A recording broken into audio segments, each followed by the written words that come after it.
ബിസ്മില്ലാഹിർ റഹ്മാനിർ റഹീം. അൽഹംദുലില്ലാഹി റബ്ബിൽ ആലമീൻ വസ്സലാത്തു വസ്സലാമു അലാ അഷ്റഫിൽ മുർസലീൻ വഅലാ ആലിഹി വസഹ്ബിഹി അജ്മഈൻ. അമ്മാ ബഅദ്. നമ്മുടെ ദാറുൽ ഇഫ്തായിലേക്ക് വന്ന രണ്ടാം ഘട്ട ചോദ്യങ്ങളാണ്. 22 ചോദ്യങ്ങളാണ് വന്നിട്ടുള്ളത്, വ്യത്യസ്തമായ വിഷയങ്ങളിലുള്ള ചോദ്യങ്ങൾ. ആദ്യത്തെ ചോദ്യം, വുദൂഇൻ്റെ അവയവങ്ങളിൽ പ്ലാസ്റ്റർ ചെയ്ത സ്ഥലത്ത് വുദൂ ചെയ്യുന്ന സമയം വെള്ളം കൊണ്ട് തടവിയാൽ മതിയോ, അതല്ല ആ ഒരു അവയവത്തിന് പകരമായിട്ട് തയമ്മും ചെയ്യേണ്ടതുണ്ടോ എന്നാണ് ചോദ്യം. നമുക്കറിയാം, വുദൂ അതിൻ്റെ പരിപൂർണമായ രൂപം റസൂൽ സല്ലല്ലാഹു അലൈഹി വസല്ലം ഹദീസിൽ വിശദീകരിച്ചിട്ടുണ്ട്. അതിൽ കഴുകേണ്ട അവയവങ്ങളുണ്ട്, തടവേണ്ട അവയവങ്ങളുണ്ട്. അപ്പം കഴുകേണ്ടതും തടവേണ്ടതുമായ അവയവങ്ങൾ പൂർണ്ണമായും കഴുകുകയും തടവിയാലും മാത്രമേ വുദൂ പൂർണ്ണമാവുകയുള്ളൂ. അതതിൻ്റെ വാജിബാണ്. തടവേണ്ട അവയവങ്ങളിൽ വെള്ളം പൂർണ്ണമായി എത്തിയിട്ടില്ലെങ്കിൽ വുദൂ ബാത്തിലാണ്. ആ വുദൂയിലുള്ള നിസ്കാരവും ബാത്തിലാണ്.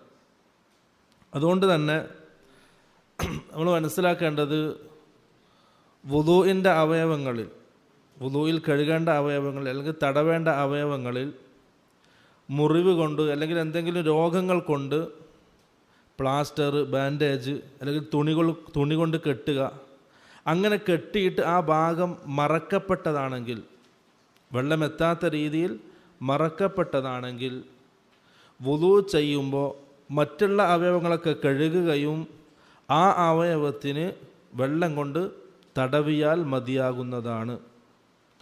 അതിന് വേണ്ടിയിട്ട് പ്രത്യേകം തയമ്മും ചെയ്യേണ്ട ആവശ്യം ഇല്ല എന്നുള്ളതാണ് മനസ്സിലാക്കേണ്ടത്. അടുത്തൊരു കാര്യം വിശദീകരിക്കാൻ, നമ്മുടെ അവയവങ്ങളിൽ, വുദൂഇൻ്റെ അവയവങ്ങൾ, അതിന് മുറിയുണ്ടാകുന്ന രൂപങ്ങൾ 4 രീതിയിലാണ് വരിക.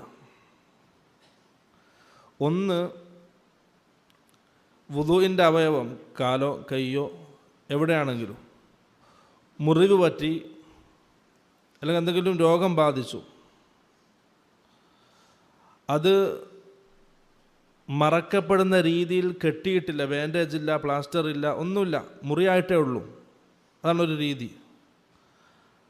അത് വെള്ളം കൊണ്ട് കഴുകാൻ പറ്റുന്നതാണെങ്കിൽ കഴുകൽ നിർബന്ധമാണ് വുദൂഇൽ. ഇനി വെള്ളം ഉപയോഗിക്കൽ പ്രയാസമാണ്, തടവേണ്ടതാണെങ്കിൽ അതിൻ്റെ മുകൾ തടവിയാലും മതിയാവുന്നതാണ്. അഥവാ മറക്കപ്പെടാത്ത രീതിയിൽ തുറന്നിട്ട അവസ്ഥയിലാണുള്ളതെങ്കിൽ കഴുകാൻ പറ്റുകയാണെങ്കിൽ കഴുകൽ നിർബന്ധമാണ്. രണ്ടാമത്തേത്, കഴുകൽ പ്രയാസമാണ്, തടവാൻ പറ്റുമെങ്കിൽ തടവൽ നിർബന്ധമാണ്. പിന്നെ കഴുകേണ്ട ആവശ്യമില്ല, അതിനു വേണ്ടി പ്രത്യേക തയമ്മും ചെയ്യേണ്ട ആവശ്യമില്ല. മൂന്നാമത്തേത്, വുദൂഇൻ്റെ അവയവങ്ങളിൽ മുറിയുണ്ട്, ആ മുറി മറക്കപ്പെട്ടിട്ടില്ല, ബാൻഡേജ് കൊണ്ടോ പ്ലാസ്റ്റർ കൊണ്ടോ അല്ലെങ്കിൽ തുണിയോ കെട്ടിയിട്ട് മറക്കപ്പെട്ടിട്ടില്ല, തുറന്നിട്ട അവസ്ഥയിലാണ്. പക്ഷെ അതിൽ കഴുകാനും അതുപോലെ തന്നെ വെള്ളം കൊണ്ട് തടവാനും പ്രയാസമാണ്. വെള്ളം കൊണ്ട് തടവാനും കഴിയില്ല, അതുപോലെ തന്നെ കഴുകാനും പറ്റില്ല. അങ്ങനത്തെ ഒരവസ്ഥയാണെങ്കിൽ അദ്ദേഹം തയമ്മും ചെയ്താൽ മതി, വുദൂ ചെയ്യേണ്ട ആവശ്യം ഇല്ല, കുളിക്കേണ്ട ആവശ്യമില്ല, അതിൻ്റെ പകരം തയമ്മും ചെയ്താൽ മതി. നാലാമത്തെ ഒരവസ്ഥ, മുറിയിൽ, വുദൂഇൻ്റെ അവയവങ്ങളിൽ മുറിയായി, ആ മുറി ബാൻഡേജ് ഇട്ടിട്ടുണ്ട് അല്ലെങ്കിൽ പ്ലാസ്റ്റർ ഇട്ടിട്ടുണ്ട് അല്ലെങ്കിൽ തുണി കൊണ്ട് മറക്കുന്ന രീതിയിൽ അത് കെട്ടിയിട്ടുണ്ട്, ആ അവയവം മറക്കപ്പെട്ടിട്ടുണ്ട്, അവിടെ വെള്ളം എത്തൂല. ആ ഒരവസ്ഥയാണെങ്കിൽ മറ്റുള്ള അവയവങ്ങൾ കഴുകുകയും ആ തുണി കൊണ്ട് മൂടിയ ഭാഗത്തിൽ വെള്ളം കൊണ്ട് തടവിയാൽ മതിയാകുന്നതാണ്.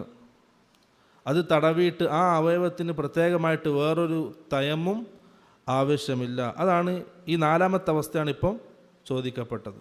അപ്പോൾ ഈ 4 അവസ്ഥയാണ് നമ്മുടെ വുദൂഇൻ്റെ അവയവങ്ങൾ എന്തെങ്കിലും ബുദ്ധിമുട്ട് സംഭവിച്ചാൽ, രോഗങ്ങളോ മുറിവോ ഉണ്ടായാൽ നമുക്കുണ്ടാകുന്നത്. അപ്പോൾ അത് മൊത്തം ആ രീതിയിൽ മനസ്സിലാക്കുക. വലഹാസിൽ ചുരുക്കത്തിൽ ഒരാളുടെ വുളൂഇൻ്റെ അവയവങ്ങളിൽ എന്തെങ്കിലും തടസ്സമുണ്ടായാൽ, ബാൻഡേജോ പ്ലാസ്റ്ററോ കൊണ്ട് വെള്ളം എത്താത്ത രൂപത്തിൽ തടസ്സമുണ്ടായാൽ വുളൂ ചെയ്യുന്ന അവസ്ഥയിൽ മറ്റുള്ള അവയവങ്ങൾ കഴുകുകയും ആ അവയവത്തിൽ വെള്ളം കൊണ്ട് തടവിയാൽ മതിയാവുന്നതാണ്. അതിന് പകരമായിട്ട് തയമ്മും ആവശ്യമില്ല എന്നുള്ളതാണ്. പ്ലാസ്റ്ററിൻ്റെ മുകളിൽ തടവുമ്പോൾ ഹുഫക്ക് ഉള്ളതുപോലെ ഷർത്തുകൾ എന്തില്ല, പ്ലാസ്റ്ററിനില്ല. ഹുഫ ധരിച്ചാൽ ഹുഫൻ്റെ മുകളിൽ തടവാൻ ഒരു ഷർത്തുണ്ട്, ഒരു നിബന്ധനയുണ്ട്. ആ ഹുഫ ധരിക്കുന്ന സമയം അയാൾ എന്ത് ചെയ്യണം, ശുദ്ധിയിലായിരിക്കണം, വുളൂഇലായിരിക്കണം എന്നുള്ളത്. പ്ലാസ്റ്ററിന് തടവാൻ എന്തില്ല, ആ ഷർത്ത് ഇല്ല. ആ പ്ലാസ്റ്റർ ഇടുന്ന സമയത്ത് അദ്ദേഹം ശുദ്ധിയിലായിരിക്കണം, വുളൂഇലായിരിക്കണം എന്നുള്ള ഷർത്ത് ഇല്ല. രണ്ടാമത്തെ കാര്യം, ഹുഫ തടവേണ്ടത് അതിൻ്റെ മുകൾ ഭാഗത്ത് മാത്രമാണ്. പ്ലാസ്റ്റർ ഇട്ട് അല്ലെങ്കിൽ എന്തെങ്കിലും ബാൻഡേജ് ഉണ്ടെങ്കിൽ ആ ബാൻഡേജ് മുഴുവൻ എന്ത് ചെയ്യണം, തടവണം എന്നുള്ളതാണ് പ്രത്യേകമായിട്ട്